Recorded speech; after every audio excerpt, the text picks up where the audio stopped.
नमस्कार, आप देख रहे हैं हॉर्नबिल टीवी और मैं हूं आपके साथ तेशी भाटिया। बुलेटिन की शुरुआत करेंगे उत्तराखंड से आई कुछ खास खबरों के साथ। मुख्यमंत्री पुष्कर सिंह धामी शनिवार को बागेश्वर पहुंचे, जहां बड़ी संख्या में जुटे बीजेपी कार्यकर्ताओं ने उनका पारंपरिक तरीके से अभिवादन किया। इसके बाद सीएम धामी ने बैजनाथ में तमाम संगोष्ठी और एसोसिएशन के पदाधिकारियों के साथ संवाद किया, जिसमें सीएम ने कहा कि प्रदेश के समग्र विकास के लिए हम इकोलॉजी, इकोनॉमी और टेक्नोलॉजी के संतुलन समन्वय के साथ आगे बढ़ रहे हैं। राज्य सरकार हर फैसले में प्रदेश के सामूहिक और संतुलित विकास को सर्वोच्च प्राथमिकता दे रही है। इससे लगातार कोशिश का परिणाम है कि सतत विकास लक्ष्यों की प्राप्ति में उत्तराखंड को देश में पहला स्थान हासिल हुआ है। सीएम ने कहा कि हमारी नीति और नीयत साफ है।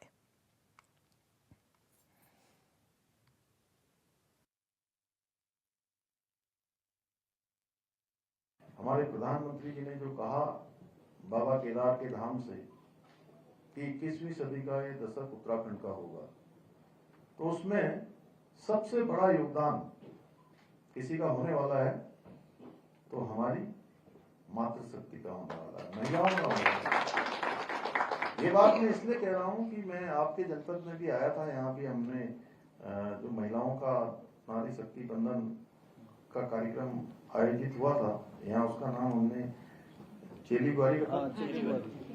चेली बुआरी, कहीं बेटी बुआरी, कहीं चेली बुआरी, कहीं दीदी बहनी, अलग अलग नाम थे।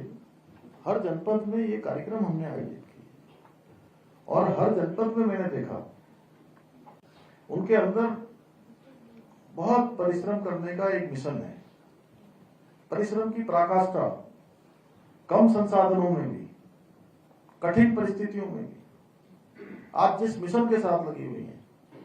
मैं जहां जाता हूं वहां देखता हूं कि स्वयं सहायता समूह की बहनें कुछ न कुछ काम कर रही हैं और इतना अच्छा काम कर रही हैं कि सच में उनकी जो है उनके प्रति भी सम्मान भी बढ़ गया है। जहां उनके स्वयं की नजर में उनको लगता है कि हम कुछ काम करने लगे हैं, हम अपने रोजगार कर रहे हैं, परिवार में भी सम्मान बढ़ गया है, समाज में भी उनका सम्मान बढ़ गया है। जब लोग देख रहे हैं कि उनके समूह के द्वारा अच्छी आय भी होनी शुरू हो गई है, तो इस प्रकार से काम कर रहे हैं। आज होम स्टे के क्षेत्र में एक हमारा नया कीर्तिमान स्थापित हो रहा है। लोग देश दुनिया से आ रहे हैं, होम स्टे को प्राथमिकता दे रहे हैं। हमने हेली सेवा यहाँ प्रारंभ करी इसीलिए कि भाई ये हमारा क्षेत्र पर्यटन की दृष्टि से, अन्य दृष्टि से, आपदा के समय में, कठिन परिस्थितियों में लोगों को परेशान न होना पड़े। हमारा प्रयास है कि हर जनपद का प्रमुख स्थान हेली सेवा से जुड़ जाए। उसके लिए हम लगातार काम कर रहे हैं। स्वास्थ्य सेवाओं को अच्छा करना, ये भी हमारी प्राथमिकता में है। होटल के लोगों का काम अच्छा चले, इसीलिए हमने विंटर टूरिज्म को, कि विंटर में भी यहाँ पर देखिए इतनी अच्छी धूप आती है पूरे साल भर, और बहुत सारे स्थान ऐसे हैं आज देश भर में जहाँ पूरे साल भर जो है धूप के दर्शन ही नहीं होते। भगवान सूर्य दिखाई नहीं देते, स्वामी जी अंतर ध्यान हो जाते हैं 2-3 महीने तक। लेकिन हमारे यहाँ कोई दिन ऐसा नहीं होता है जिस दिन सूर्य भगवान अपने दर्शन नहीं देते। तो प्रकृति का भी हमको बहुत उपहार है, प्रकृति भी दे रही है। हम प्रधानमंत्री जी का भी मैं धन्यवाद करता हूँ कि वो कोई ऐसा अवसर कभी नहीं वो अपने हाथ से जाने देते कि जब वो हमारे राज्य का प्रमोशन न करते हैं। चाहे वो हमारे यहाँ की वेशभूषा हो, चाहे हमारे यहाँ का रहन सहन हो, चाहे हमारे यहाँ से विकास की बात है। किसी ने वहां से मुझे कहा था कि पुरानी जो चीजें हैं उसका सस्टेनेबल डेवलपमेंट होना चाहिए। तो सस्टेनेबल डेवलपमेंट बहुत जरूरी है हमारे लिए। इकोलॉजी भी हमारी बनी रहे और इकोनॉमी भी बनी रहे। अब मैं तो ये कहता हूं कि इकोलॉजी, इकोनॉमी और इसमें टेक्नोलॉजी भी जुड़ जाए, तीनों का समावेश हो जाए। तो तीनों का समावेश होने के बाद हमारा राज्य और तेज गति से प्रगति करेगा। बहुत सारे नए आयाम हमने छुए हैं, बहुत सारे निर्णय हमने लिए हैं। चाहे आज वो मानसखंड, अभी हमारे पांडे जी बोल रहे थे, कहाँ गए मंदिर वाले हमारे पीछे, तो पप्पू तिवारी जी, हाँ पप्पू तिवारी जी ने बोला, वो हमने सब मानसखंड में उसका प्रावधान कर दिया है। सारे मंदिर आप देख रहे होंगे पहली बार सारे मंदिरों का जीर्णोद्धार हो रहा है। अधिकांश मंदिर माला मिशन हो, चाहे मानस खंड में हो, चाहे केदार खंड में हो, प्रधानमंत्री जी देखिए विंटर टूरिज्म को प्रमोट करने के लिए मुखवा आए, उससे पहले आदि कैलाश गए, आदि कैलाश के बाद गुंजी गए, आपके बगल में जागेश्वर धाम आए। तो ऐसे स्थानों का, और देश का जो अंतिम गांव जिसको कहा जाता था माणा गांव, उस माणा गांव की भी उन्होंने यात्रा करी। तो इसके लिए मैं प्रधानमंत्री का धन्यवाद करता हूं। और आज राज्य सरकार देखिए, चाहे वो व्यापार का क्षेत्र हो, उद्योग का क्षेत्र हो, पर्यटन का क्षेत्र हो, स्वास्थ्य, ग्रामीण अर्थव्यवस्था, इन सभी में जहां सरकार की अपनी भूमिका है, सरकार की भूमिका के साथ आप सबका भी बहुत महत्वपूर्ण इसमें रोल है। और राज्य सरकार प्रत्येक निर्णय में जो भी लेती है उसमें सामाजिक हित, लोगों की भलाई, जन सहभागिता और प्रदेश के जो सामूहिक हित है, सामूहिक विकास है, उसको ध्यान में रखकर ये सब निर्णय राज्य सरकार ले रही है। और अनेक नवाचार हमने किए हैं, नई नई चीजें, जो एप्पल मिशन, कीवी मिशन, तिमरू मिशन, ये सब हम इसी का हिस्सा है। और हमारे इन प्रयासों को आज भारत सरकार का नीति आयोग भी हमको पूरी तरह से जो है हमको रिकॉग्नाइज कर रहा है कि पूरे देश में सतत विकास के लक्ष्यों को प्राप्त करने में नीति आयोग, भारत सरकार की जो रैंकिंग है, इंडेक्स है, उस रैंकिंग में हमारे राज्य को पहला स्थान प्राप्त हुआ।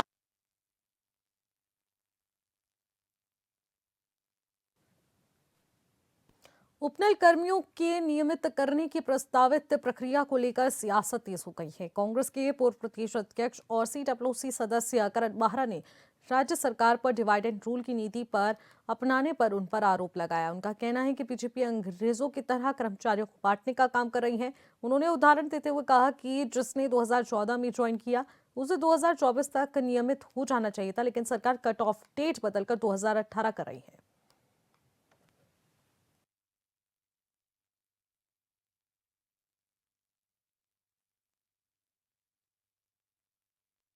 देखिए, ये तो डिवाइड एंड रूल की पॉलिसी पे बीजेपी काम करे। अंग्रेजों के मुखबिर हैं तो उन्हीं की तरह करेंगे काम। मेरा ये मानना, 10 साल की मियाद है ना, कि 10 साल जिसकी सर्विस हो गई उपनल कर्मचारी के रूप में, उसको नियमित होना चाहिए कानून के तहत। और अगर किसी ने 14 में ज्वाइन किया और 25 लगने तक उसको 10 साल हो गए, तो वो नियमित क्यों ना हो? 10 साल की बाध्यता करते तो समझ में आता, सब लोग इस बात को सहमत भी होते कि हाँ 10 साल इन्होंने उपनल कर्मचारी के रूप में काम किया है और इनको मौका मिलना चाहिए। लेकिन ये क्या है कि कट ऑफ डेट 18 कर दी, जिसको 25 में, अभी 25वां चल रहा है, जिसको 25 में 10 साल हो गए, जिसको 24 में 10 साल हो गए, जिसको 19 में 10 साल हो गए, जिसको 20 में 10 साल हो गए, उनकी क्या गलती है? 10 साल उन्होंने राज्य की सेवा कर ली ना, तो उनको सबको नियमित होना चाहिए, मेरा ऐसा। रुद्रप्रयाग में गुलदार, भालू और अन्य जंगली जानवरों की बढ़ती सक्रियता को गंभीरता से लेते हुए जिला प्रशासन ने सुरक्षा उपायों को और मजबूत करने के लिए अलर्ट मोड अपनाया है। जिलाधिकारी रुद्रप्रयाग प्रतीक जैन ने मानव वन्यजीव संघर्षों को कम करने और स्थानीय नागरिकों की सुरक्षा सुनिश्चित करने के उद्देश्य से 50 लाख रुपए की आंतरिक धनराशि आवंटित कर दी है। गुलदार और भालू से बचाव के लिए संबंधित विभागों को थर्मल ड्रोन, ट्रैंकुलाइजर और अन्य जरूरी उपकरण उपलब्ध कराए जा रहे हैं।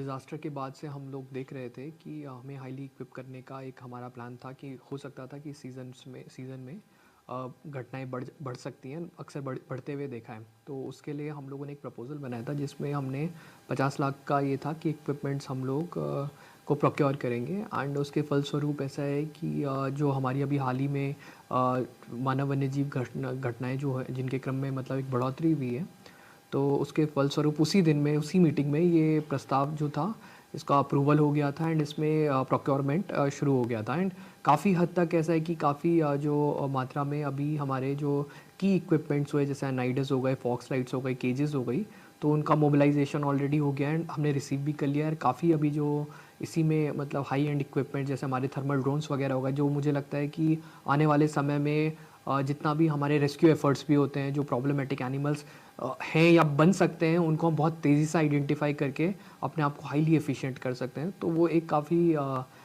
बेहतरमूड कदम रहेगा आने वाले समय में भी मानव वन्यजीव घटनाओं के संघर्ष को न्यून करने में। उत्तरकाशी में खेले जाने वाले पारंपरिक खेल जैसे कि खो खो, पीठाकर्म और साथ ही साथ जलेबी, कूद कुर्सी दौड़ आधुनिकता की वजह से विलुप्त होने की कगार पर हैं, जिन्हें बचाने के लिए वरुणा घाट के युवाओं ने एक नई पहल शुरू की है, जिसके तहत 14 दिसंबर से 18 दिसंबर तक जगन्नाथ प्रांगण में इन खेलों की प्रतियोगिता आयोजित की जाएगी, जिसमें ग्रामीण महिलाओं को भी मौका मिलेगा और युवाओं को विलुप्त हो रहे इन खेलों में रुचि बढ़ाने का प्रयास किया जाएगा।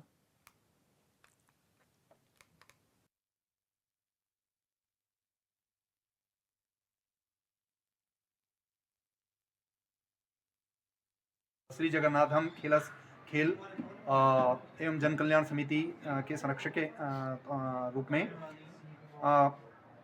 श्री जगन्नाथ धाम खेल और जन कल्याण समिति दिनांक 14 दिसंबर से 18 दिसंबर 2025 तक 5 दिवसीय विभिन्न खेल प्रतिस्पर्धाओं का आयोजन कर रही है और यह खेल आयोजन जो है ग्राम साल्ट में होंगे।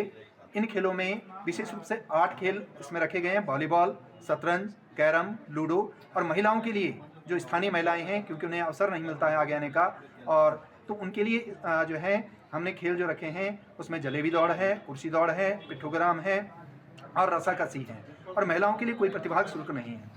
जो हमारी वॉलीबॉल खेल है, प्रतिस्पर्धा है, इसमें हमने 2 पोल बनाए हुए हैं। एक ग्रामीण पोल है, ग्रामीण पोल में ग्रामीण लोग और साथ में जो विद्यालय हैं, विद्यालयों के जो छात्र हैं वो इसमें होंगे, और ओपन पोल में जो शहरी हैं अन्य जो हैं वो सब इसमें आएंगे और अपने अपने पोल से खेलते हुए अंत में फाइनल में जाकर के ग्रामीण की टीम और इधर से ओपन से एक ओपन की टीम जाएगी और इस तरह से खेलेगी। मकसद क्या है? मकसद विशेष रूप से इसका मुख्य जो उद्देश्य वो यह है कि हम देख रहे हैं कि वर्तमान समय में जो युवा है वह नशे की ओर प्रवृत्त हो रहा है। उसे वो नशे से कैसे दूर रहे, उसकी ऊर्जा का कैसे सकारात्मक उपयोग किया जा सके, कैसे जो है लोगों को खेल के प्रति जो है जागरूक किया जा सके, तो ये सब इन सब उद्देश्यों को लेकर के जो है इस खेल का आयोजन किया था। राज्य में गैंगस्टर और अवैध हथियारों के विरुद्ध जिले में चलाए जा रहे अभियान के तहत उत्तराखंड एसटीएफ को बड़ी कामयाबी हाथ लगी है। एसटीएफ ने उधम सिंह नगर में अवैध हथियारों की तस्करी करते हुए एक आरोपी को गिरफ्तार किया है, जिसका कनेक्शन पंजाब में हुए नाभा जेल ब्रेक कांड में भी उसका हाथ रह चुका है। आरोपी के पास से भारी मात्रा में असला बरामद किया है।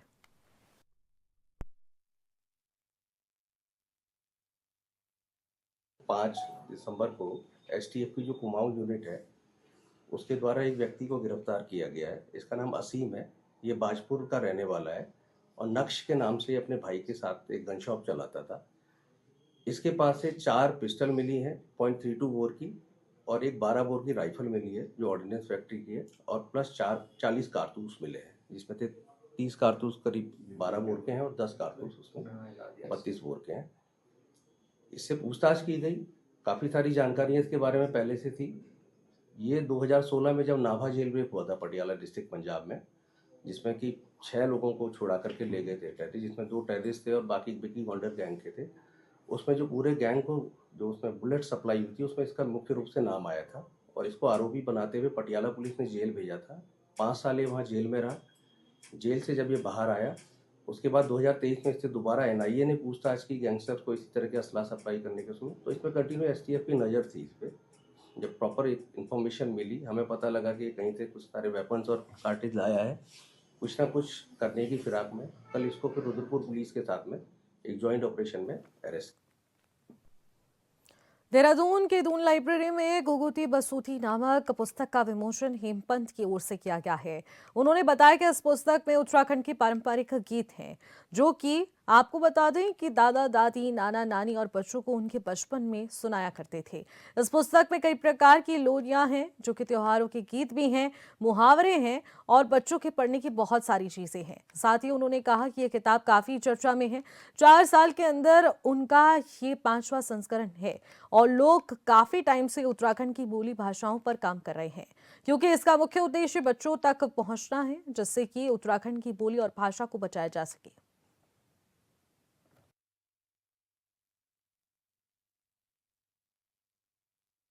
मेरा नाम हेमपंत है। मैं रुद्रपुर में रहता हूँ और हम लोग काफ़ी लंबे समय से उत्तराखंड की बोली भाषाओं पर काम कर रहे हैं। तो आज जो किताब का विमोचन हुआ है उसका नाम है घुघुती बासुती। ये उत्तराखंड के जो पारंपरिक बाल गीत हैं, जो हमारे दादा दादी नाना नानी सुनाते थे, उसके संकलन है, जिसमें लोरियाँ हैं, त्योहारों के गीत हैं और बच्चों के पढ़ने लिखने के गीत हैं, कुछ मुहावरे और पहेलियाँ हैं। तो ये किताब बहुत ज़्यादा प्रचलित चर्चा में आई और अभी इसका 4 साल के अंदर 5वां संस्करण आ चुका है। और हमारा ये सोचना है कि जो जब हम अपनी बोली भाषा को, लोकल भाषाओं को, मातृभाषा को बचाने की बात करते हैं, तो सबसे पहले उसको बच्चों तक पहुंचाना ज़्यादा ज़रूरी है, जिससे कि अगली पीढ़ी इसका महत्व समझे और इनको बच्चों के पाठ्यक्रम में भी शामिल किया जाना चाहिए, अपनी बोली भाषाओं को, जिससे कि वह आगे जाकर रोज़गार का साधन भी बने और बच्चे उसमें बचपन से ही इंटरेस्ट लेना शुरू करें। इसलिए जो ये किताब है घुघुती बासुती, उत्तराखंड के पारंपरिक बाल गीतों का संकलन, ये पूरे देश विदेश में हमारे जो प्रवासी उत्तराखंड भी रहते हैं उनके बीच भी बहुत प्रसिद्ध है। और आज बहुत खुशी का विषय है कि दून लाइब्रेरी में इसके 5वें संस्करण का विमोचन हुआ है। हरिद्वार के जिला अस्पताल में स्टाफ की लापरवाही से पोस्टमार्टम के लिए मोर्चरी में रखे गए शव को चूहों ने पूरी तरह से काट दिया है। यहां तक कि मृतक की एक आंख तक चूहे ने नोच ली है, जिसको लेकर आक्रोशित परिजनों ने अस्पताल परिसर में जमकर हंगामा काटा। घटना की सूचना मिलते ही पंजाबी समाज और स्थानीय राजनीतिक दलों के लोग भी अस्पताल पहुंचे, जहां उन्होंने मोर्चरी की हालत को देखा और बहुत से सवाल उठाए। अस्पताल प्रबंधन ने खराब फ्रीजरों की पुष्टि करते हुए जांच के आदेश देने की बात कही है। फिलहाल डीएम के निर्देशों पर मामले की जांच जारी है।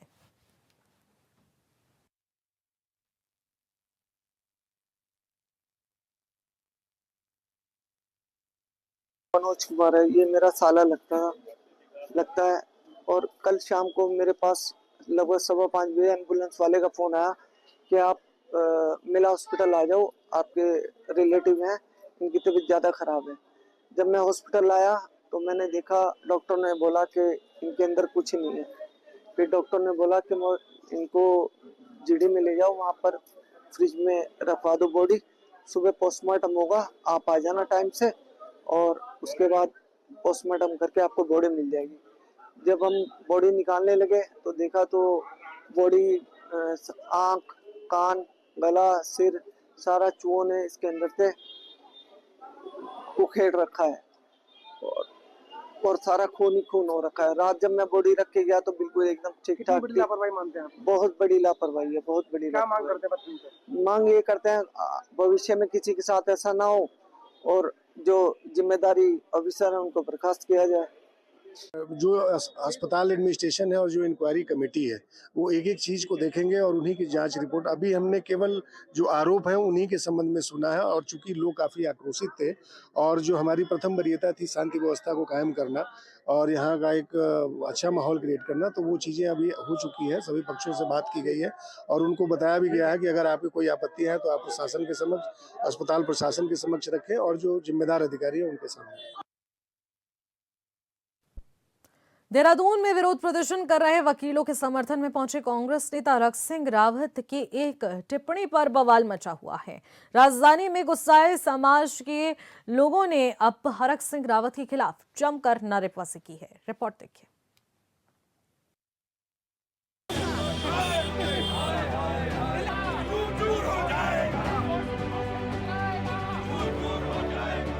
उत्तराखंड की राजधानी देहरादून में वकीलों के धरना स्थल पर अपनी बात रखने के दौरान कांग्रेस नेता हरक सिंह रावत के बोल बिगड़ गए, जिससे लोगों में आक्रोश है।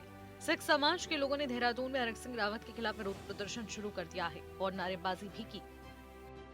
भैया देखो, इसमें राजनीति का कोई वो है ही नहीं, क्योंकि कांग्रेस और बीजेपी का कोई बात ही नहीं है। लेकिन जो हरक सिंह रावत जी ने बोला है, हम तो उसको बात को पकड़ के रखे कि उन्होंने जो गलत बात बोली है, हम तो ये चाह रहे हैं उनसे माफ़ी मांगे सिख कौम से। ये तो हमें तो फिर एक बहुत आक्रोश है इस बात का कि उनको ये बात बोलनी नहीं चाहिए थी, चाहे कांग्रेस हो चाहे कोई भी हो। क्योंकि किसी कौम के लिए बोला जाएगा तो उसमें तो आक्रोश होगा ही होगा। उसको विरोध के रूप में देखता हूँ। वो कई बार बिना सोचे समझे बहुत कुछ बोल जाते हैं, जो कि एक राजनेता को शोभा नहीं देता। जबकि वो पूर्व कैबिनेट मंत्री भी रहे हैं, पर हर सरकार मतलब पिछली सरकार में दायित्व में भी रहे हैं, बहुत बड़े नेता हैं, वो बिना सोचे समझे बहुत कुछ बोल जाते हैं, ये नहीं बोलना चाहिए उन्हें। क्या माफ़ी मांगनी चाहिए? माफ़ी मांगनी चाहिए और सिख समुदाय के बिल्कुल पास आके एक गुरुद्वारे में जाके माफ़ी मांगनी चाहिए उन्हें। सबको ही मालूम है कि सिख समाज का जो बलिदान है और उनकी सेवा भाव है वो किसी से छिपा हुआ नहीं है, लेकिन ये हरक सिंह रावत ने जो ये बयान दिया है ये कांग्रेस मानसिकता को दर्शाता है कि किस प्रकार से वो जो है एक समाज का शोषण करते हुए आ रहे हैं और अभी भी जो है करते जा रहे हैं, चाहे वो मजाक कह के उन्होंने अपनी बात को रखा हो, लेकिन बहुत ही निंदनीय है। और सिख समाज हमेशा बलिदान और त्याग की मूर्ति रहा है और हम ऐसे समाज को वंदन भी करते हैं और हरक सिंह रावत के बयान की बहुत कठोर शब्दों में निंदा करते हैं। मैं इसकी कड़ी से कड़ी निंदा करती हूँ, क्योंकि जहाँ तक मुझे ध्यान है, मैंने पढ़ा है, हमारे गुरु तेग बहादुर साहिब जी ने जो हिंदुत्व को बचाया, आज अगर हिंदुत्व जिंदा है तो आज हमारे सिख गुरुओं की बलिदानी से बचा हुआ है। उनको उस समय भी न्याय नहीं मिला क्योंकि कांग्रेस की सरकार थी, सभी ने अपना अपना हिस्सा ले लिया, किसी ने कुछ लिया, लेकिन हमारे सरदार को, हमारे सिखों भाइयों को आज तक कभी कोई समाज में कोई हिस्सा नहीं मिला। हमारा पंजाब भी टूट टूट के बिखर गया इन्हीं लोगों की वजह से। और कैबिनेट मंत्री हरक सिंह रावत द्वारा सिख समाज के खिलाफ आपत्तिजनक टिप्पणी किए जाने पर आज सिखों ने विरोध प्रदर्शन किया। राजधानी दून में घंटाघर चौक पर प्रदर्शन पर पूर्व मंत्री का पुतला दहन किया गया। ये बात अलग है कि टिप्पणी करने के बाद ही उन्होंने माफी भी मांगी, लेकिन सिख समुदाय के लोगों ने उनके इस बयान से आक्रोश जताया। जिंदाबाद जिंदाबाद जिंदाबाद। हाथ खड़े करके सरदार जी, हाथ खड़े करके 12 बजे मजाक करो भाई। अच्छा सॉरी, अरे आपसे इतना प्रेम है महाराज। अच्छा चलो सॉरी, मैं माफी मांग रहा हूँ, मेरे मुंह से निकल गया। वो कई बार क्या होता है, जब ज्यादा लगा होता है निकल जाता है। वकीलों की हड़ताल के 26वें दिन हरक सिंह रावत हरिद्वार रोड स्थित धरना स्थल पर पहुंचे थे। वहीं वकीलों की मांग पर समर्थन जताते हुए तभी एक सिख वकील कुछ कहने के लिए खड़ा हुआ तो हरक सिंह रावत ने उन्हें बैठने के लिए कुछ ऐसी बात कह दी जिस पर हंगामा हो गया। देखिए, सबसे पहले तो मैं आज 6 दिसंबर है, बाबा साहब को चरणों में प्रणाम करते हुए बहुत ही गहरा दुख का विषय है। मैं कहता हूँ हरक सिंह रावत जी पागल हो गए हैं, इनके दिमाग का इलाज कराना चाहिए, इनको किसी हॉस्पिटल लेना चाहिए, पागलखाना लेना चाहिए। ये बौखला गए हैं, इनका दिमाग खराब हो गया है। जब इतनी वर्ष इनकी सरकार रही, इन्होंने कुछ नहीं करा। अब माननीय प्रधानमंत्री नरेंद्र मोदी जो कार्य कर रहे हैं भारतीय जनता पार्टी सरकार में आकर, कोई ऐसा नहीं। उन्होंने हर व्यवस्था में हर बाबा साहब की जितनी भी जगह थी उनको पूर्ण रूप से लिया गया है, किसी भी तरीके से उनको जीर्णोद्धार करा गया है और ये इनको देखा नहीं जा रहा है। ये मैं कह रहा हूँ, इसको पागलखाना ले जाओ, इसका इलाज कराओ। हरक सिंह रावत जी ने जो इस तरह का बयान दिया है, एक जिंदा दिल कौम जो देश के लिए बलिदानी कौम है, उसके लिए उसकी हम कड़ी निंदा करते हैं और हम उन्हें इस बात का कहते हैं कि उनको चाहिए कि एक अच्छा मैसेज दे। एक सिख समुदाय जो कि पूरे देश में सबसे ज़्यादा धर्म कर्म का काम करता है, सबसे ज़्यादा देश की सेवा करता है, सबसे ज़्यादा बलिदान करता है, ऐसी कौम के लिए ऐसे शब्द बोलना हम कड़ी निंदा करते हैं और उनसे निवेदन करते हैं और ये उन्हें एक आदेश भी देते हैं कि भविष्य में किसी इस तरह का कोई भी बयान किसी भी कौम के लिए ना दिया जाए। हरक सिंह रावत की टिप्पणी पर वकीलों ने उनके लहजे पर आपत्ति जाहिर की और सिख समुदाय का अपमान बताया। ऐसे में हरक सिंह रावत ने कहा कि उनकी बात का गलत मतलब ना निकाले, लेकिन वकीलों का विरोध जारी रहा। हंगामा होने की वजह से उनको माफी मांगकर जाना पड़ा। देखिए, मैं खुद इस टाइम जो हूँ कांग्रेस का ब्लॉक अध्यक्ष हूँ राजपुर विधानसभा से, लेकिन पार्टी एक अलग चीज़ है और धर्म एक अलग चीज़ है। जो धर्म के खिलाफ जो हरक सिंह रावत जी ने बयान दिए हैं जो भरी सभा में, ये बहुत निंदनीय है और इसकी हम कड़ा विरोध करते हैं। अगर ये पूरे सिख समाज से माफ़ी नहीं मांगेंगे, जिस तरीके से उन्होंने बेइज्जत करा सिख समाज को, अगर पूरे सिख समाज से माफ़ी नहीं मांगेंगे तो हमें अगर इनका विरोध पार्टी के खिलाफ जाके करना पड़े तो हम वो भी करेंगे। हरक सिंह रावत ने कहा कि उनकी जिस टिप्पणी पर विरोध हो रहा है उसके पीछे उनकी भावना किसी का मजाक उड़ाने या फिर आहत करने की नहीं थी। उन्होंने सिखों की बहादुरी के इतिहास को ध्यान में रखते हुए ये बात कही थी जिसका गलत मतलब निकाला गया है। फिर भी यदि किसी की भावना आहत हुई है तो मैं क्षमा मांगता हूँ। Bureau report, hornbill TV.